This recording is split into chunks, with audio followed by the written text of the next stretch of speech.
இப்போ நீங்கள் ஏஐக்கான டேட்டாவை சாதாரணமாக நம்ம வீட்டில் நம்ம எடுத்து இப்போ நீங்கள் ஃபேஸ்புக்கில் 21 வயசான ஃபோட்டோவை அப்லோட் பண்ணுங்க அப்படின்னு கேட்குறாங்கல்ல, அது அதை ட்ரெயின் பண்ணுற ஒரு மெக்கானிசம். இப்போ மெட்டாவுடைய ஏஐக்கு அது பயன்படும். 21 வயசுல ஒருத்தரோட முகம் எப்படி இருக்கு, 40 வயசுல எப்படி இருக்கு, 60 வயசுல எப்படி இருக்கு. அப்போ முகத்தோட இன்ஸ்டாகிராம் ஸ்டோரிஸ்ல ஆட் யூஸ்னு ஒரு போர்ஷன் ஸ்டோரி. ஆமா, உங்க 21 வயசுக்கான போட்டோவை நம்ம எல்லாரும் அப்லோட் இது இந்த மாதிரி டேட்டாவை மக்கள்கிட்ட இருந்து வாங்கும்போது காசு கொடுத்து வாங்கல. இப்போ மக்கள்கிட்ட இருந்து நீங்க வாங்குறதாவே சொல்லல, ஒரு என்டர்டைன்மெண்ட்டா நீங்க பண்றீங்க. மக்களோட ஏராளமான நேரத்தை இதுக்கு செலவு பண்ணியிருக்காங்க. ஒரு ஆட்டோ டிரைவர் சிரமப்பட்டு வண்டி ஓட்டி கூகுளோட மேப்பையும் ஓலாவோட மேப்பையும் ட்ரெயின் பண்றாரு. அவர் சொல்றாரு இந்த ரூட்டு தான் ஈஸி ரூட்டு, இந்த ரூட் தான் டிராஃபிக் ஃப்ரீ ரூட்டு, இந்த ரூட்டு தான் ப்ராஃபிட்டபிள் ரூட்டுங்கிற டேட்டாவை கொடுக்குறாரு.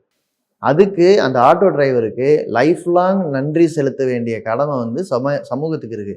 ஆனால் அப்படி எந்த சட்டமும் கட்டாயப்படுத்தலை. நான் என்ன கேட்குறேன், வசதி இருக்கிற காரணத்தினாலேயே, இந்த செயலியை எழுதக்கூடியதுக்கு திறமை இருக்கிற காரணத்தினாலேயே ஒரு ஆட்டோ டிரைவரோட அறிவை கம்ப்யூட்டருக்கு கடத்திட்டு அதை முழுக்க உங்களோட அறிவை நீங்கள் மாற்றிக்கிறீங்கல்ல, இதை கண்ட்ரோல் பண்ணுற ரெகுலேஷன் இங்கே இருக்கா? நாளைக்கு இவருக்கு தானே வேலை பாதிக்கப்படும், நாளைக்கு இவரு தானே ஒட்ட சுரண்டப்படுவார். அப்போ இங்கே ஒரு இம்பேலன்ஸ் இருக்குது.